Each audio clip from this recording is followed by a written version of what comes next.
Hi there, and welcome to Graham's Guide Friday Live this Thursday, the 25th of January, because tomorrow is a public holiday and ELAs are not permitted to work on public holidays.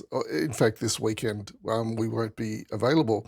But that doesn't mean I can't post this a little bit early, as I've done previously this teaching period as well at different times. Anyway, I want to get on to the topic of the day and make sure that I'm not babbling too much. Um, Alrighty, so you can see here on my agenda that today I'm going to be looking at the final essay and and where you can find uh, the relevant notes on the final essay. So let's go into group 20.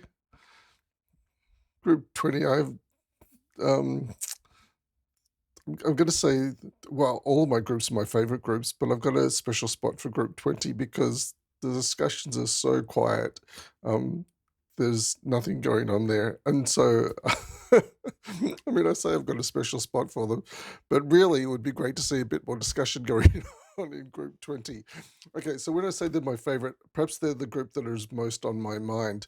But that's not to say, um, that they're not paying attention because they did equally well in assignment two as everybody else.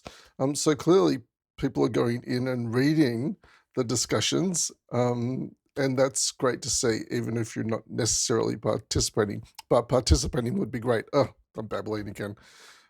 Gee.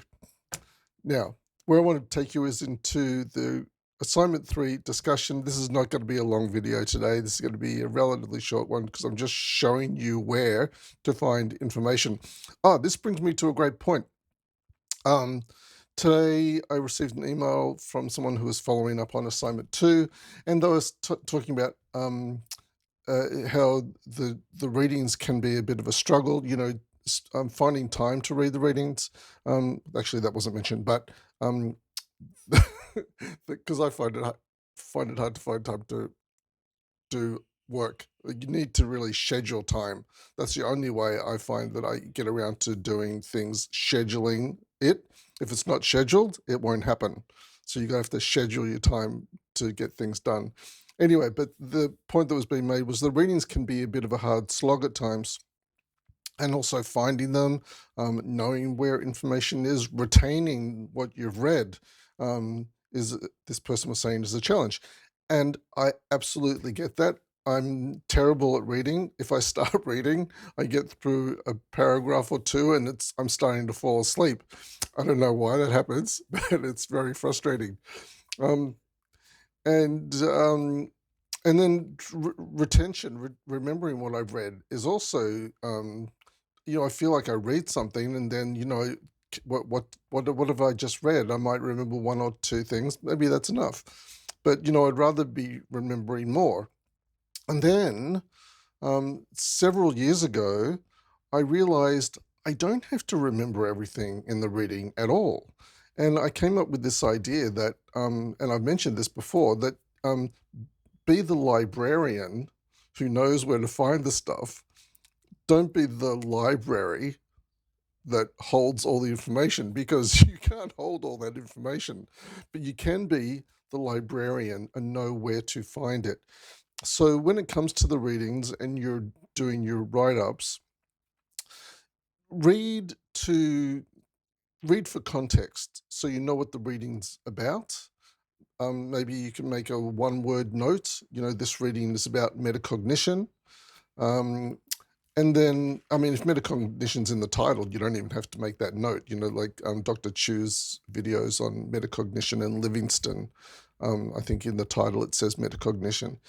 Um, but then when it comes to, you need to know what metacognition's about, and there are some videos that talk about that. It's sort of learning about learning. So uh, my example, and I've got a tear in my eye, I don't know why. Okay, there we go. Oh, it's probably because of this bright shirt. I'm wearing this shirt because we've had a few days of summer here where I live, and I'm trying to encourage more summer. Okay, what was the topic? The readings. Oh, I can't remember what I was talking about. That's really sad. Give me a second. Oh, librarian or library. Yes. Okay. So in metacognition, yeah. So metacognition, it's learning about how you learn. And my example of that is, um, I worked out again several years ago, also several years too late. Um, that because I did my whole bachelor degree, just sort of, um, it was a struggle. I wasn't paying attention. I didn't know what I was doing. I didn't realize that, um, I need to prioritize study like I would prioritize work. So if I had been given a task at work and they wanted that task done by, Friday week, 5 o'clock, close the business.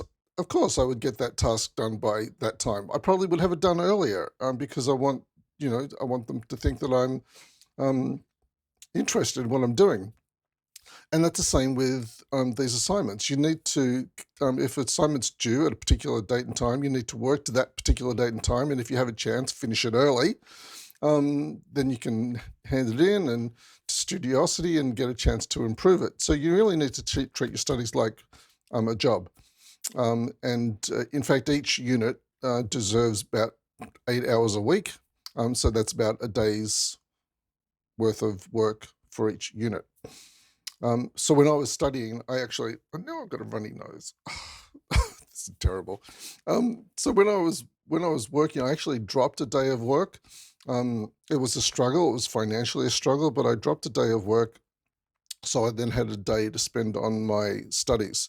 Now that doesn't mean I spent 8 hours that day on my studies, but, coming back to metacognition, I knew that I worked well in the mornings. So on the morning of that day, I would dedicate that morning, at least 3 or 4 hours to study, and I was writing my thesis at the time, so I aimed to get, at least 200 words of work done a day.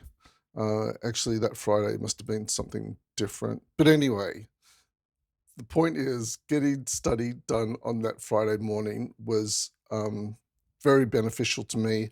I knew that, I worked well in the morning, and that's, a metacognitive, um, example. Knowing when you work well, knowing how you study well. If you study better by reading books or by watching videos or by having a discussion. Some people learn best in the discussions where they can share their knowledge. This is nothing about the topic that was talking about, Tanya's guidance, Graham's guidance, and your experience, and I've already gone for 8 minutes. All right, let's move on. Hopefully there is something in that for you, in what I've just been talking about, but let's move on now to the topic that I want to talk about, and that's Tanya's guide. Tanya's got an essay guide here. Let's go into this essay guide. Really am a troublesome person when it comes to some things. Okay, I want to increase the size of this a little bit. There we go. Yeah, well, this is kind of good. So this is you and this is your comfort zone, but you need to go outside your comfort zone because why? That's where the magic happens. That's a really cool picture. But Tanya's got some great guidance here, similar to my guidance, on how to complete the essay. Tanya talks about taking notes each week. Tanya has set out milestones here. Her milestones are a bit different to my milestones, but having the plan is the point. This was not for this teaching period. These dates are based on another teaching period, but you can see that there's a plan of action there. And then when it comes to the essay, these are notes that you can work through if that you find that helpful. But I wanted to show you the structure, and this is a possible structure that Tanya's provided. This is similar to the structure that I've also mentioned, starting off with a introduction and then working through one paragraph for each of the 5 areas. And then Tanya's included another paragraph here that talks about yourself as learner. And the reason why I don't have this 6th paragraph, because I suggest that you can cover this within these 5 paragraphs. So while you're talking about your progress in time management, you can talk about what you've learned about yourself as learner while you're mentioning that, and the same goes for each one of those. Then um, it talks about the things you can talk about within those paragraphs. So Tanya's provided an excellent guide here, and then finally she mentions what the conclusion should look like. Tanya talks about referencing where you can find tips on referencing, and what else is down here? There's another 4 pages. Things to do and things not to do. So your 2 goals, your unit goal and your course goal, your goals should not be general goals like passing the unit or achieving high grades or finishing all your assessments.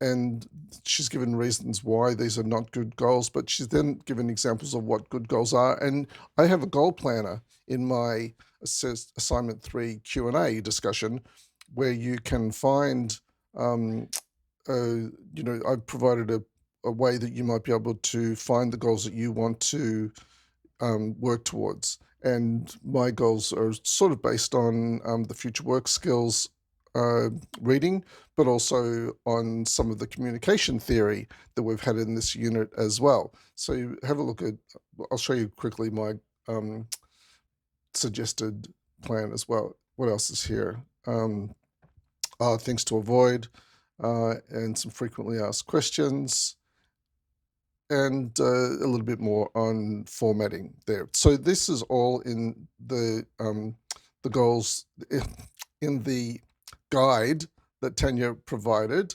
And how do I get back under this now? I think I can just click here, there. So that was Tanya's essay guide. Mine is down here. Here are the milestones that I've suggested for a completion strategy for assignment 3. There's other stuff here, the essay guide. You can work through this stuff. I've already gone through it a million times before, so you don't need me to go through this in detail again. If you're having trouble with your unit and course goal, then this definitely is the video to watch. And then a little bit further down, I've got this goal planner that would help you with, once you've watched that video, then you can fill out that goal planner. For the 2 paragraphs, 1 paragraph on unit goals and 1 paragraph on your course goal. They are 2 of the 5 paragraphs that you'll be writing for this assignment. What else was I going to cover? Your experience. So we want you to write about your experience, but we don't want you to write about reflective writing. So sometimes students write about the reflective process, the process of being reflective, because they think that's what a reflective essay is. But your essay should be on your experience, not about how you have reflected. So it's called a reflection because you're talking about your experience in this unit. I hope that makes sense. If you've got any questions, ask in the discussion boards. We're coming up to 15 minutes. I think that's probably enough. So good. Alrighty. Thanks for joining me on these Friday Lives. If you want to watch any of the previous ones, they're there and available to watch. I try to keep them down to around 10 or 15 minutes. Some of the early ones were longer than that. I highly recommend going back to, I think it was week 1, where I talked about writing your introduction for the assignment 3 essay. There's some good information there, though that video goes for about 20 minutes, I think. But you don't really need to go back there. You can just be starting here and going through the information that I showed you today. Also, the Collaborate sessions provide excellent guidance on assignment 3 as well. Just quickly, for those who are not sure how to find the Collaborate recordings, they're in the Collaborate discussion. So, I mean, if you went to the Collaborate Hub discussion, Tanya has provided links to the recordings here. That's the easiest way to get there. Here it is. That's the link to the recording there for session 3, which is about assignment 3. But for those of you who are generally looking for the collaborate recording links, we'll show you that. Let's go back to the homepage. And this would be in any unit you're taking. Go to the collaborate tab, which will be in your menu, collaborate menu item, I mean. And then on the collaborate page, there's this hamburger menu up here. I think you can see why it's called a hamburger menu. It kind of looks like one. If you click on this hamburger menu, out will pop the recordings link. Click on recordings, and here are all those session recordings here. So there's a surprise that you may not have been expecting, but that's how you can get to the collaborate recordings for any of your units. Click on the collaborate link in the menu, then click on the hamburger menu, and then recordings. Alrighty, that's definitely enough for me today. I've just gone over the 15-minute mark. I'll catch you in the discussion boards, and look forward to receiving your essays. I think you're all doing really well, and I'm very pleased, even though some of you were not pleased with your marks for assignment 2.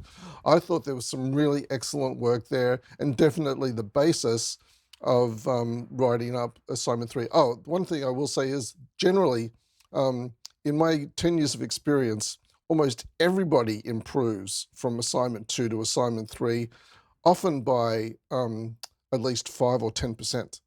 So I think you've got that to look forward to in your write-up of assignment 3 as well. Enjoy your write-up of assignment 3, ask questions in the discussions, and I will see you, yeah, in the discussions. Bye for now.